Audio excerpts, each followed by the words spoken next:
Welcome to the Midnight Bible Study, where I offer unordained theology, typically in a state of exhaustion and sleep deprivation. Tonight's question is, who was Jesus really? Was he who he said he was? That's the question that we're going to talk about tonight. And the answer to this will be as amazing as anything I've ever heard. It all starts with a scripture, Matthew 5:17. Do not think that I came to destroy the law or the prophets. I did not come to destroy, but to fulfill. So is he here to destroy the Old Testament and create his own gig with the New Testament? No. It says right in Matthew 5:17, do not think that I came to destroy the law or the prophets.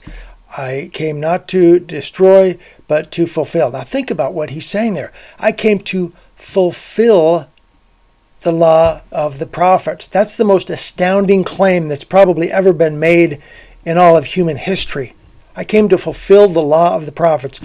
We're going to talk in just a moment about what that means, and it's unbelievable. It's absolutely it's incredible. It's absolutely amazing what that actually means. But first, let me say this: let me just clarify this. Jesus fulfills the law of the prophets in that the prophets, Jeremiah, Isaiah, Daniel, all the prophets, they point to him. They existed hundreds, thousands of years before he even existed, and yet they were talking about him. They were pointing to him in the things they said, all these prophets.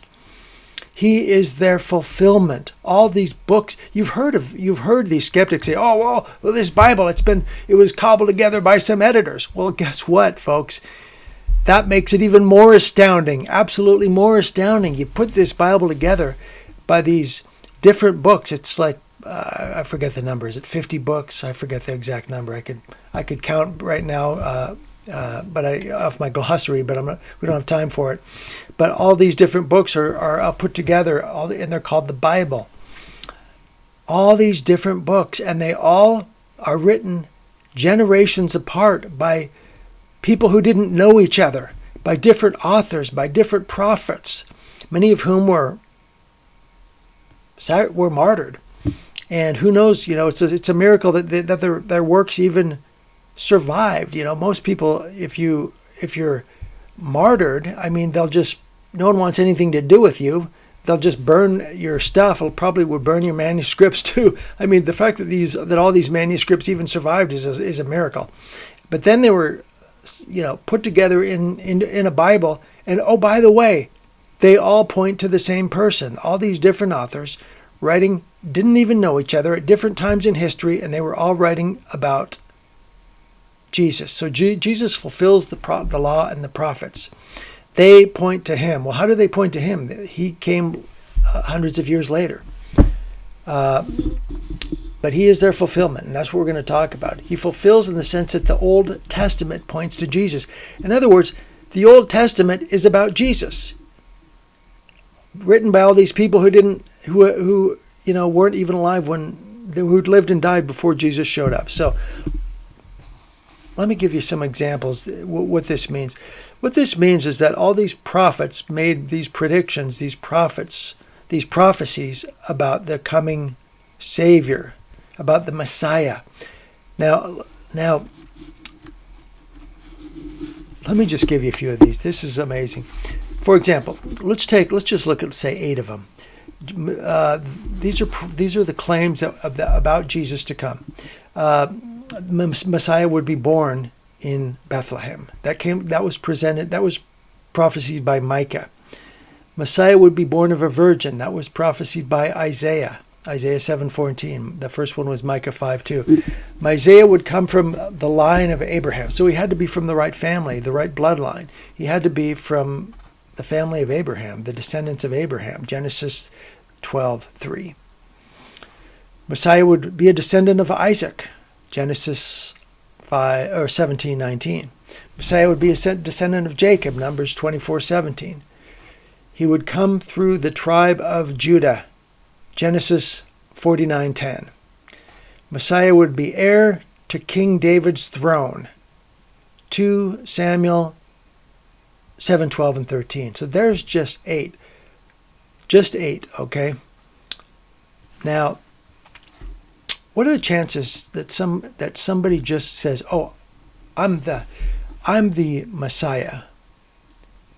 First of all, if you did this and you turned out and you were referring to the suffering Messiah, that would be like a suicide wish. I mean, you wouldn't do that if you were ambitious and wanted glory or something.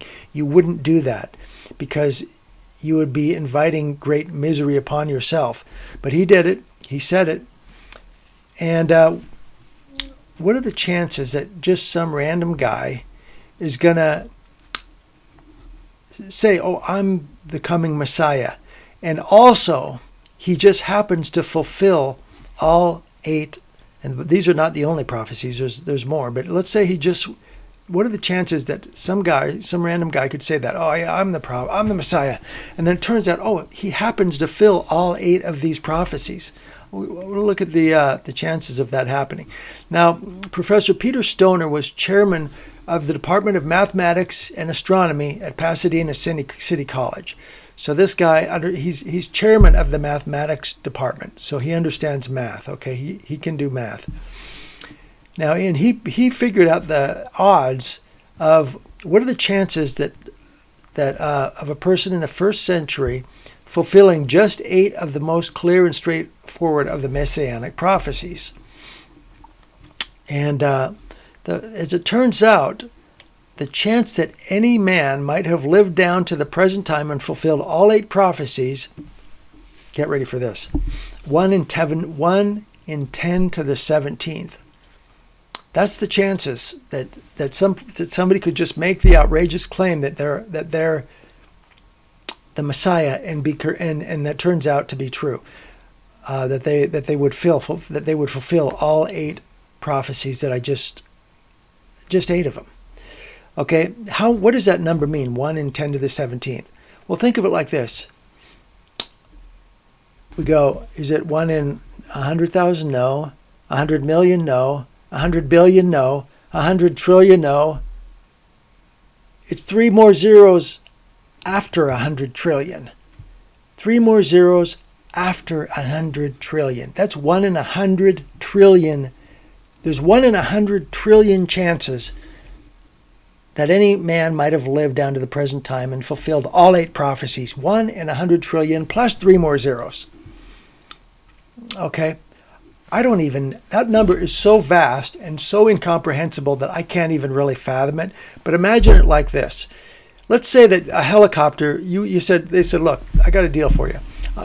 You get on this helicopter and it'll take you anywhere in the world you want to go. They'll set you down and you can pick up a random grain of sand. Now, somewhere in the entire world there is 1 grain of sand, and if you pick the right grain of sand, then you'll win $1 million. Okay, but the only problem is it could be anywhere in the world, and you only get 1 chance to find the right grain of sand. And you go, okay, well, take me to the Galapagos. Take me to the Galapagos Island. So they set you down the Galapagos. You go out there and you're ankle deep in the water, and you reach down and you pick up a grain of sand, and you go, "This is it. This is the one." And then they go, "Sorry, that's not it."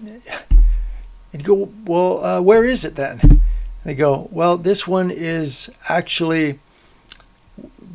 blown off the deck of a ship out in the middle of the Pacific Ocean. It's down the bottom of the Mariana Trench." So you could pick anywhere in the world a grain of sand, and you wouldn't, unless you were down the bottom of that Mariana Trench, you wouldn't get it. And even then, the chances are extremely beyond comprehension that you'd pick the right one, because it goes on for the length of the Pacific practically. So that's probably something like 1 to the 10/17. That's 1 in 100 trillion plus 3 zeros. Okay, that's the chances that any one man might have lived down to the present time, fulfilled all 8 prophecies. Okay, extremely, extremely remote. Now, just another example. In case you're wondering, the Mega Millions had a $1.6 billion jackpot in October 8, 2018, and the odds of winning it were 1 in 302 million.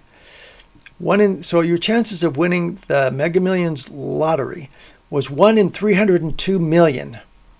That's not very good. I mean, I wouldn't hold my breath on that one. 1 in 302 million. Okay, but compare that to 1 in 10/17th. That would be, you'd have to add 9 more zeros to it in order to even come close. So when Jesus comes out and says, "Oh, I am the Messiah," and he just happens to fulfill all of those prophecies, all 8 of them, you'd have to go, "Whoa, you've got to be kidding me." That's the chances of that are more. The chances of him actually saying that and being correct is 1 in 100 trillion plus 3 more zeros. I don't even know what that means anymore because I'm not a mathematician. And even if I did know what it means, it's beyond comprehension to even understand what a number beyond even a billion even means. So, okay. However, here's what's the amazing part. Jesus didn't fulfill just 8 prophecies. In fact, I have a list in front of me here of 47 prophecies. 47 prophecies. 48 prophecies. Okay, is it 48 or 47? Let me check here. I may as well get my numbers right since we're talking about numbers. 47 or 48. Okay, it's 47. However, Stoner, in his book, this is the guy down at the math professor, he went on to calculate the probability of one man fulfilling 48 prophecies. It's not 1 in 10 to the 17th, which we said is 1 in 100 trillion plus 3 zeros. No, this is 1 in 10 to the 157th. I don't know what that number even means, but it makes 1 in 10 17th look incredibly small in comparison. So in other words, for the chances of that happening is like in a court of law, nobody has ever been more guilty of being who he said he was than Jesus in every court case in history. All right. If anyone has ever been pronounced as being innocent of their claims, nobody ever had any evidence that came anywhere close to this. So, all right. Now, here's what's the amazing part. There aren't 8 prophecies about Jesus. There aren't 48 prophecies of Jesus. There are over 300 prophecies in the Old Testament that point directly to Jesus. So, that's beyond that makes even a miracle seem like nothing. I mean, that's a miracle beyond a miracle beyond a miracle that somebody could fulfill 300 prophecies, some that all were predicted hundreds of years before he was ever born by people who didn't know each other in different books under different persecutions at different epochs in history, different times. So it's an astounding thing. What happened. So Jesus presents himself as the sole interpreter, the one through whom the Old Testament finds its validity and significance. In other words, this book, which was obviously created, written by somebody outside of time who could have done that, who could have had these people at different times all working seemingly in concert with each other, who never knew each other. So Jesus presents himself as the sole interpreter, the one through whom alone the Old Testament finds its validity, continuity, and significance. And that's very important because Judaism was really pre-Catholic religion. It was pre-Catholic. And Catholic religion is post-Judaism. So really the whole Old Testament was predicting Jesus and preparing the way for Jesus. And his coming was the fulfillment of the Old Testament. So who was Jesus really? Jesus was who he said he was. He was the King of Kings. He was the Lord of Lords. That's who he was. God bless you and good night from the Midnight Bible Study.